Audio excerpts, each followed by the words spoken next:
One just hit hammered it. I got him. Get the net. A fish on a spoon before? Yep. Yeah. That'll be a yeah.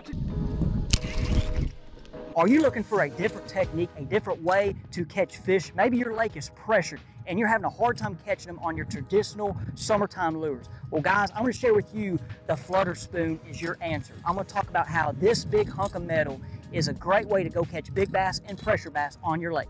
Oh my God, you got two. You got two. Coachy, you got two. Okay guys, first let's talk about the Flutter spoon and how and understanding the difference between it and your typical jigging spoon right here. So a lot of guys, me growing up myself, I used a jigging spoon early in my fishing career, just my fishing adventure as a hobby. And with the jigging spoon, you know, you would sit, and how I did it before, you know, with any electronics or anything, I'd sit at the boat and would just jig this. And I always envisioned it going up and down, you know, in the water column. And as you see, it's straight, okay? And it's just a smaller piece of metal. Then as I got, you know, the Flutter spoon started becoming a thing, I remember in the Bassmaster magazine reading Kelly Jordan talking about the Flutter spoon, getting some. This is a Nichols Flutter spoon right here, and I would get these in those Strike King Sexy spoons, okay? That Strike King Sexy spoon's another one.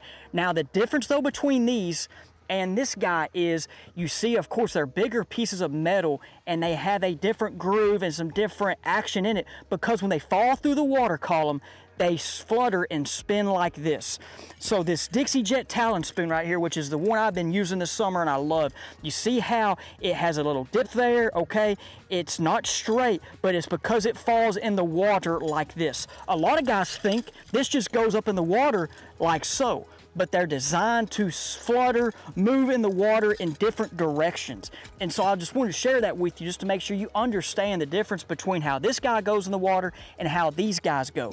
Now there's a bunch of different spoons on the market. I'm not gonna talk about them all. Ben Parker, the Nichols Ben Parker, been around. I know Zaldane just came out with a new one even. They get up to 8 to 10 inches. I like this Dixie Jet Talon. It's 6 inches long. I like how it's wider. With it being wider, okay? With it being wider, gives it a different vibration and a little bit more different flash when it's going through the water than these traditional spoons that are longer and skinnier. So now that we know how the Flutter spoon works under the water, let's talk about the where and when to throw it. The Flutter spoon is designed to fish on offshore structure such as ledges, humps, points, and offshore flats. You will work the Flutter spoon on these areas with a few different retrieves that we will talk about later in the video. The Flutter spoon has been used to target big groups of bass offshore on the areas as I mentioned earlier. The groups of bass can be anywhere from 5 to 100 depending on your body of water. Typically the spoon was used to fish the groups once they are suspended off the bottom and is not as easy to catch with your traditional lures such as a crankbait, a worm, or a jig. The Flutter spoon is great to target bass that are suspended 3 to 5 and even 8 foot off the bottom, and this is very situational. But now that we have forward-facing sonar, the spoon can be used to target bass in a whole new way as we are learning. Well, I think so. Yeah, you just got thumped. Yep, got him. Yeah, you did. Well, he not back. He not. Yeah. Get your bait up there. Get your bait up there. Oh, you got him? Let me go under you. Oh, geez. No. Oh, let's go. Let's go. This video today is brought to you by Futural Marine. Futural Marine is a third-generation family business that has 3 stores across the state of Arkansas. They can help you in any of your boating needs where they carry the top brands like this Ranger Z521 right here with that Mercury Pro XS 4-stroke. And if you're also looking at pontoon boats, Barlettas, Benningtons, guys, they got it. Don't forget they also will help you in any of your electronics or any of your winterization for your boat. Check them out today at Futural Marine. I have the link in the description.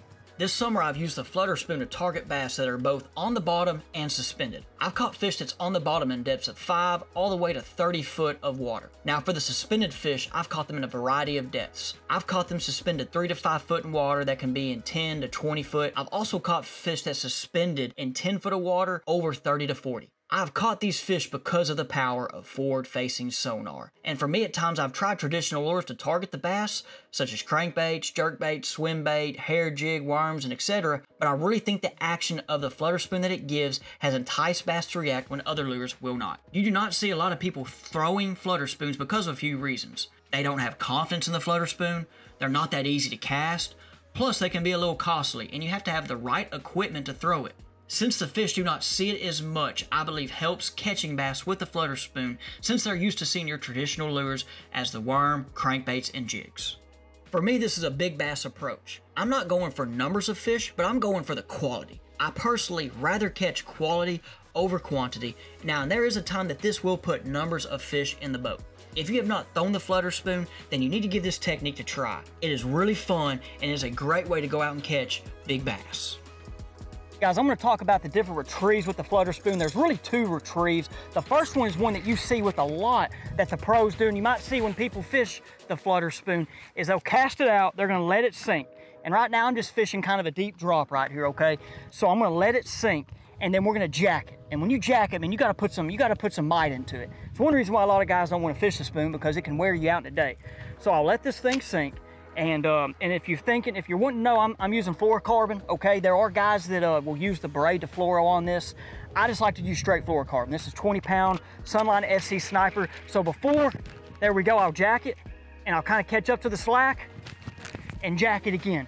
And then, you know, once you kind of get close to the boat, I will unclick my reel, kind of let it sink, and then jack it again, and then kind of let it go, catch up to the slack, and jack it. Now, you got to envision what this is doing in the water, okay? It's not just going up and down. It's going in that sideways motion. So that's what's very important to know, is the motion that's doing. It's doing that sideways motion. Now, the next one, okay? The next one's the one that's kind of a little different, okay? And it's not one I came up with. I've seen really good spoon fishermen do this as well, but it's just kind of reeling this thing in. So like if you fish a hair jig a lot, almost the same thing. So I will throw it out. That was actually a pretty good cast there with these big hunks of metal. You might not always get the best cast, and that's okay. Definitely when you get in the wind, okay? So I'm gonna throw this thing out. I'm gonna let it sink. And once again, I'm doing this without looking at the forward-facing sonar. I'm showing you guys how to do it without. And now on the rod though, talk about the rod. A lot of the pros that are big spoon guys, your Kelly Jordan, Chris Aldanes, they've said 7.6 to 7.7 rod. I'm using a Denali Attacks. It's a 710, okay? Extra heavy 710. The reason why I'm using a 710 is you can double up on this dude, and if you have two 5-pounders on a 7.7 rod, there's a chance it could break. And I know with me, this is my Alabama rig rod. You can catch multiple fish on this rod.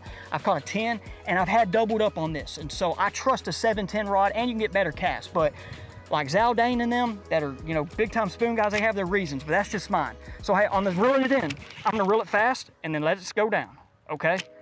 Reel it fast and then let it go down. I'm gonna click and let it go down, just like you're doing a hair jig. So you watch Ben Milliken throw the hair jig on his videos, Johnny Schultz throw the hair jig, and you can switch the retrieves up too. I'm probably going a little too quick there. Slow it down and then just let it go right there, okay? So I will just do that again. I was kind of going a little quick. So that's the two retrieves though.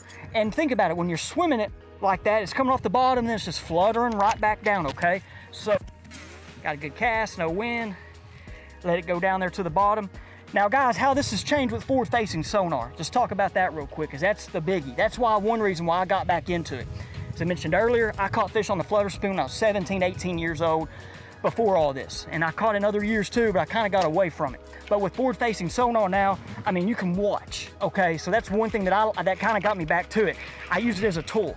But see, I'll just reel, let it sink, reel, let it sink, and that longer rod helps with this too, I think. Let it sink, kind of reel, and I'm not looking at it right now, but this is one way with the forward-facing sonar, you can watch it go over them groups of fish, or through them fish, or single fish, whatever you want to do there. But guys, hey, I appreciate you watching today's video. Let me know what you think about it. Let me know what your biggest fish is on the flutter spoon. Once again, guys, hey, we'll see you on the next one.